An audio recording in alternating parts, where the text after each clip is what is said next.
bien, bonjour à tous, on se retrouve pour une toute nouvelle vidéo de No Limits 2 et on se retrouve sur une map qu'on a déjà visitée. C'est une map de Kunai, qu'il a déjà fait d'ailleurs pour un contest de Dinrel. Alors, il y a juste une petite parenthèse où on va faire revisiter un petit peu cette création. Enfin, on va pas revisiter exactement ce petit coaster, enfin c'est plutôt ce grand coaster, mais surtout en fait la grande parenthèse que je voulais mener, c'était que la dernière fois, quand j'avais tourné la vidéo avec le fameux coaster, je vous ai dit, dans l'épisode suivant, on fera le RMC qui est juste à côté. Qui était un bonus apparemment que Kunai nous a pondu. Et finalement, l'épisode suivant, je me suis tout simplement pas revenu du tout sur la création, ce qui est grandement dommage parce que je trouve que le RMC mériterait quand même d'y faire un petit tour. Et puis également, Kunai m'a quand même fait un retour assez complet sur la vie que j'ai pu mener dans cette vidéo. Il y a 2-3 petites choses à dire, notamment sur ce coaster, où effectivement, sur le tout début de layout, on retrouve un enchaînement exactement identique à celui de Zadra. Voilà, quand on pense notamment au stall, je crois que ça commence même avant le stall. C'est assez impressionnant ce truc-là. Donc, par exemple, le stall, puis le gros élément comme ça qui traverse au-dessus de la station, qui est un élément latéral qui repart après sur un virage. Enfin bref, même après là, voilà, c'est du typique Zadra, tout ça. Voilà, donc c'était la petite parenthèse que je voulais faire. Mais c'est vrai qu'il me l'avait souligné. Je pensais l'avoir remarqué. Je sais plus si je l'ai remarqué. Mais ça nous permet donc de confirmer tout ça. Donc c'est parti. Je vous propose donc d'aller rider ce RMC. On va se mettre en front line, en front row. On va baisser notre lap-bar. Et on va aller tout de suite découvrir donc ce RMC qui est un petit peu un bonus que nous propose finalement notre cher ami Kunai. Donc on attend donc le début du dispatch. On va peut-être accélérer un tout petit peu parce que visiblement ce RMC a l'air d'être assez grand. Alors est-ce qu'on va retrouver des éléments que notre ami Kunai nous a peut-être cachés de ces coasters qu'il a grandement apprécié? Peut-être, ou pas, je ne sais pas. On va grandement gravir ce lift pour descendre la drop et voir ce que ça donne. Alors, par contre les catwalks, malheureusement No Limits 2 ne permet pas d'avoir des vrais catwalks RMC. Là on se tape des vieux catwalks tout pourris de wooden coaster de base. Mais c'est pas grave. Donc c'est parti. C'est vrai qu'on est rentré tout de suite dans le vif du sujet. J'ai même pas fait d'introduction. Enfin si, j'ai fait une petite introduction pour dire où on était évidemment. Wow, des gros airtime mais pas twisty. C'est vraiment des airtime verticales, c'est tout. Avec une musique bien épique à la Zadra. Oh putain, là par contre, là c'était des éjecteurs qui vous saucissonnent les cuisses. Ah oui, ça impressionnant quand même. Et là on arrive sur les petits bunny hops de fin pour arriver tout simplement sur les freins. Ah oui, c'était très sympa tout ça. Donc finalement, chose faite, on a fait ce RMC. Que j'avais promis il y a quelques épisodes de cela, bon finalement avec un petit peu de retard, mais bon, vaut mieux tard que jamais, j'ai envie de dire. Et c'est vrai que Kunai m'avait dit, tu sais, on peut modifier l'heure du jour tout simplement. Et bon, c'est un truc que je savais, mais c'est vrai que moi, à partir du moment où je me dis, écoute, je spawn sur une map et qu'on me propose la nuit, j'y reste tout du long parce que c'est le show du créateur. En gros, moi c'est ma façon dont je vois les choses. Et c'est vrai, du coup, ça nous permet de voir quand même des choses qu'on ne voyait pas de nuit, notamment la couleur du coaster. Je ne m'attendais pas du tout à avoir de telles couleurs pour ce coaster. Bah, je trouve limite plus joli de jour. Alors c'est vrai que de nuit, bon, on a mis, ouais non, on découvre quand même pas mal de choses de jour.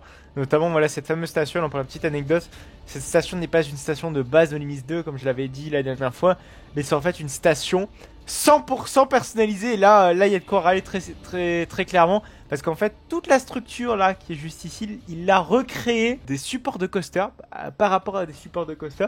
Ce qui est complètement débile, j'ai bien fait de le surligner. Mais oui, cette station n'est pas du tout de base de No Limits 2. C'est juste les portillons, c'est de base de No Limits 2. Mais derrière, il a vraiment fait toute une sous-couche en fait. Donc oui, tout le toit entièrement personnalisé. Il a fait ni plus ni moins que le même design qu'une station de No Limits 2 de base. Très décevant sur ce point-ci, mais on va dire que le layout n'est absolument pas de ce coaster. Il est parfait. Pour moi, il est parfait ce coaster en termes de layout. Et même ce RMC à côté, limite, moi avec un RMC comme ça, une Intamin comme ça l'un à côté de l'autre, là c'est bon, là tu me fais ma visite dans un parc, y a pas de problème. Vraiment, il n'y a aucun souci. Le beau combo, tout ce que j'adore. Un bon Intamin qui arrache bien sévère et un RMC qui arrache bien sévère. Mais bon, pour l'instant, ça n'existe pas dans aucun parc d'attractions. On a soit l'un, soit l'autre, généralement pas les deux. Voilà. Bref, on va donc passer à... Quoi que vous allez me dire, il y a Zadra et Hyperion. Malheureusement, Hyperion possède beaucoup trop de défauts pour que j'apprécie vraiment ce combo. Voilà. On va donc passer à la deuxième création, hein, même si on aura fait une rapide parenthèse quand même sur la création de Kunai, qui est donc Red Eye, qui est un Wing Coaster de chez Bolliger et Mabilla, et franchement, il y a de quoi dire là-dessus, parce que ça a l'air d'être tout bonnement magnifique. Alors là, le coaster, pour l'instant, vous le voyez un petit peu au coucher de soleil, au lever de soleil, enfin bref, tout ce que vous voulez. Le soleil n'est pas trop haut, n'est pas trop bas, bref, il est vraiment assez parfait pour ne pas être tout à fait dans la pénombre. Voilà, la pénombre, je pense que c'est le terme le plus exact. Nous sommes juste à côté d'une piste d'atterrissage slash décollage. Le tout est vraiment bien intégré. Putain, j'adore. Il est vraiment tout au long de cette piste. Par contre, il m'a pas l'air d'avoir de zone de frein, alors peut-être que pour le débit, ça va peut-être casser un petit peu le truc. Mais bon, c'est pas trop grave. J'ai l'impression d'avoir un mélange de Phoenix, vous savez, c'est-à-dire de longs éléments, vous savez, en mode un petit peu Earthline, avec Airtime, comme ça. Et en même temps, un mélange de coaster, par exemple, celui de Gardaland, là, surtout sur la fin. Mais on va peut-être pas trop juger d'abord, je vous propose plutôt d'aller rider la bête avant de pouvoir en donner un avis potentiellement détaillé. Enfin bref, on verra ça dans quelques instants. Je vous propose donc d'aller rider Red Eye. On va aller dans Priority Boarding parce que nous sommes des gros flemmards. On a clairement pas envie de se taper tout le parc à bœufs dégueulasse. Ah oui, mais de toute façon, en Priority Boarding, j'ai l'impression qu'on se tape... Hein, c'est quoi ça, hein? Ah d'accord, ok, oui quand même. On a une séparation entre la gauche et la droite. Et je sais pas si vous avez remarqué, mais on a toujours du vocabulaire. On est dans le thème, ni plus ni moins que... Ah oui, mais putain, mais c'est bien fait là. On est dans le... On a même le son du train.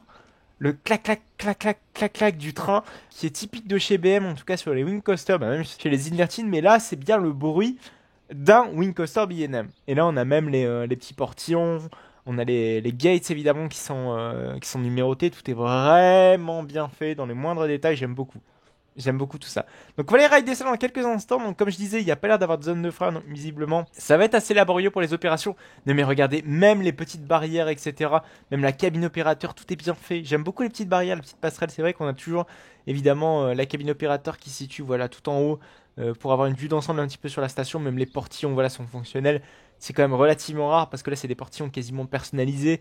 Même là, ce qu'on a juste en face de nous, la petite barrière là, qui va nous permettre après de décoller, j'ai envie de dire, vers le layout. Bah là, c'est 100% de personnalisé, c'est pareil. No Limits 2 en possède, mais ce n'est absolument pas de ce design-là. Là, c'est un design personnalisé. Alors oui, peut-être pour renfoncer un petit peu clou sur le débit. Déjà qu'on n'a pas de zone de frein, on a des trains quand même relativement courts et donc avec une capacité relativement réduite. J'ai peur que ça ait un impact, très honnêtement. Mais regardez, j'ai l'impression que les boutons sont fonctionnels. Vous l'avez vu, hein? Ah, c'est impressionnant. Ah, vous l'entendez quand même, le petit clac, clac, clac, clac. Enfin, j'espère. Parce que là, on a même le gros moteur, vous savez, de chez B&M. Et on a même le soleil qui se couche. Et donc, du coup, on a tous les éclairages qui se sont allumés. Là, par contre, c'est clairement une création typiquement faisable uniquement de nuit comme ça. Parce que je me vois pas faire ce coaster de jour. Enfin, si, mais vous voyez que cette création, en tout cas, de jour, j'ai l'impression qu'elle a vraiment son plein potentiel comme ça de nuit. J'aime beaucoup. Avec les LED comme ça qui sont vraiment des part et d'autre du rail. Je sais pas si BM propose réellement cette option. Je pense que non. Hein. Très sincèrement, ça va coûter une fortune. Vous imaginez le nombre de LED comme ça qu'il faut poser le long du layout. C'est possible, hein. Mais le surcoût doit être quand même assez énorme. Donc c'est parti. Ouais, là c'est du Phoenix, hein. Là ça fait vraiment penser à un layout type Phoenix. Sans trop de problème. Donc là on arrive sur un sort de Stengel Dive mais qui repart un petit peu sur le côté. Ça me fait penser un petit peu à un élément qu'on a sur ID juste en haut de la first drop. Et quand on repart seulement vers le demi-tour. Moi je dis pas non à des airtime, hein, toujours. Même si ça vient de chez BM. Généralement c'est ce que fait de mieux BM, là, les airtime. Le reste, faut que aussi les 0G roll, oui, mais bon. Voilà, les classiques loopers, non merci de chez BM. Hein. Ouais, franchement, c'est plutôt sympa. C'est plutôt sympa, sans casser, sans révolutionner le genre, je trouve. Mais ce que j'apprécie surtout dans cette création, c'est la qualité apportée aux détails et à l'environnement de la chose, avec les barrières, etc. Le mec s'est donné à fond, pas sur la théma, hein, parce que c'est pas de la théma hein, ce qu'on voit là, mais il s'est donné à fond sur la station, ce qui est d'important pour moi dans une création dans les Miss 2, sur la station, même quand on s'y connaît rien en théma, la station, l'éclairage, l'agencement de la zone, tout est vraiment cohérent et vraiment voir ça dans un parc, ça ne m'étonnerait absolument pas. Après, on est tellement dans l'excès qualitatif, voilà, qu'il nous a même fourni des sorties, voilà, complètement personnalisées, j'adore. Alors, je sais pas par contre si les portillons vont s'ouvrir. De sortie, je serais curieux de le voir. Malheureusement, j'ai l'impression qu'on ne peut pas appuyer sur les stops manuels. Je veux juste voir en fait si le petit portillon de sortie s'ouvre, et si c'est le cas, c'est absolument génial. Ah, malheureusement non. Malheureusement non, on est obligé de le traverser comme ça à la mano. Ah, c'est dommage, c'est bête. Ça aurait pu être un sans faute pour cette création. C'est dommage, c'est dommage, c'est dommage. Mais bon, on va lui épargner quand même cette maladresse. Puis regardez, on a exactement le même escalier de l'autre côté, évidemment, pour l'autre... Ah, mais attendez, je pense que j'ai loupé un petit truc. Puisque regardez, là je viens d'ouvrir cette barrière en cliquant dessus. Peut-être qu'il fallait juste cliquer dessus. Oui, il fallait cliquer dessus. Ah, tout simplement. Oui, et oui. Bah, comme n'importe quel visiteur hein, dans un parc d'attractions, il faut pousser la barrière pour pouvoir sortir. Hein, c'est ce qui arrive beaucoup sur RTH. C'est ce qui arrivait avant sur Phoenix. Parce que je crois que Phoenix, ils ont changé la barrière. Ou je crois que la barrière n'est plus tout à fait identique. Bah, sur RTH, on le voit bien. Hein, les gens, parfois poireaux devant le portillon, croyant que c'est automatique. Mais non. Faut bien forcer dessus. Et ben, je me suis fait moi-même avoir. C'est super. Donc vous voyez, on a même le staff only, c'est-à-dire une zone visiblement réservée au personnel. Je pense surtout pour les techniciens de maintenance pour pouvoir opérer sur le moteur ou pourquoi pas évacuer évidemment ces merveilleux catwalks. Enfin via ces catwalks. Et en plus on a une double sécurité, c'est-à-dire une pour les visiteurs et une pour... Enfin une seconde aussi pour les visiteurs évidemment. Mais une qui est beaucoup plus proche évidemment sans doute qui déclenche l'arrêt d'urgence. On peut s'imaginer comme ça. Voilà, putain c'est beau, on a même voilà du côté des freins, on peut même s'imaginer qu'on peut évacuer au niveau des freins. Ah c'est beau. Ah j'adore. Bon malheureusement on peut pas, visiblement je pense qu'il n'y a rien là-dedans. Oui effectivement, j'ai vu juste. Après ouais je pense que c'est à peu près tout, mais j'adore le visuel de ce coaster de nuit. Hein. Il y a clairement des points de vue à voir là-dedans. Alors par contre, ouais non ici il n'y a rien, ok c'est bien ce qui me semblait. Ok, et là on arrive à la sortie. Tout ce qui a été fait dans cette création est vraiment bien fait, ça a été fait avec soin, avec propreté, avec élégance, j'ai envie de dire également. Franchement, Red Eye, ça a fait longtemps que ça traînait sur mon disque dur ce truc-là, mais je suis vraiment pas déçu de vous l'avoir présenté en tout cas pour cette vidéo. Bref, je vous propose donc de passer à la dernière création de cette vidéo avec Roundup Jengala. Roundup Jengala, alors là c'est très exotique hein, parce qu'en fait ça s'inspire d'un coaster qui a été conçu de la base d'un Schwarzkopf. En fait c'est un wooden coaster qui va arriver dans pas trop longtemps, en tout cas qui a été annoncé, qui va avoir le layout à peu près similaire d'un Jetstar Schwarzkopf. Et là on a affaire à un mélange de plein de choses. Donc de ce que je viens de vous parler, d'un Raptor Tracker MC, oui on a un putain de Raptor Tracker MC dans le Noise 2, c'est une grande première pour moi, j'en ai jamais vu, et ben d'un Jetstar Schwarzkopf, enfin bref c'est complètement barjot ce qu'on va voir là dans quelques instants, et on a également un autre coaster, je sais pas du tout ce que c'est du n'importe quoi ce parc je vous jure, en plus regardez on a même le bâtiment qui est beaucoup trop bas par rapport à ce qu'il devrait être, enfin bref c'est du grand n'importe quoi. Je vous donc propose d'aller rider donc ce merveilleux coaster qui est Jenga. Là, je vous propose donc peut-être d'accélérer un petit peu le mouvement histoire d'aller le plus rapidement possible sur notre lift à vis d'Archimède. Et oui, hein, les fameux lifts à vis d'Archimède, on n'en fait plus de nos jours, mais il faut dire que c'est pas non plus super ouf. Quoique non, chez les Jetstar Schwarzkopf, c'est pas un lift à vis d'Archimède, c'est un lift électrique tout simplement. Sur les Jetstar Schwarzkopf. Non, si, excusez-moi, je crois que je dis des conneries. C'est sur les Jumbo Jet où c'est un lift à vis d'Archimède. Excusez-moi, je raconte des conneries. Mais je vous propose donc d'aller rider ce truc qui m'a l'air d'être complètement à l'ouest, hein, très clairement. Enfin, je ne vois clairement pas quoi, vous allez me dire, on a bien fait un remake avec un wooden coaster. Donc, bon. Finalement, je ne dis pas c'est n'importe quoi. Je pense que du point de vue RMC... bon, commencer à faire des lifts à vis d'Archimède alors qu'ils font très bien des lifts normales, je pense qu'ils ont un petit peu rien à secouer. Tu vois ce que je veux dire. Donc c'est parti, on va arriver quasiment sur la first drop, hein, donc pouvoir aller rider tranquillement tous les éléments qu'a à nous proposer ce coaster. Et donc c'est parti pour la merveilleuse first drop. avec un gros virage qui me fait penser, je ne me demandais pas pourquoi, Accelerator. Knott's by Far, pour ceux qui n'auraient pas évidemment la référence de ce coaster. Ok, donc des petits airtime. Visiblement, comme ce que nous habitue RMC. Des petits tunnels. Par contre, c'est beaucoup de virages et pas beaucoup d'airtime. Hein. Pour l'instant, on n'a pas eu des masses. Ok, des S-turn. Bah, why not, y a pas de problème. Ah, c'est des airtime assez bizarres. Ah, là, ça m'intéresse.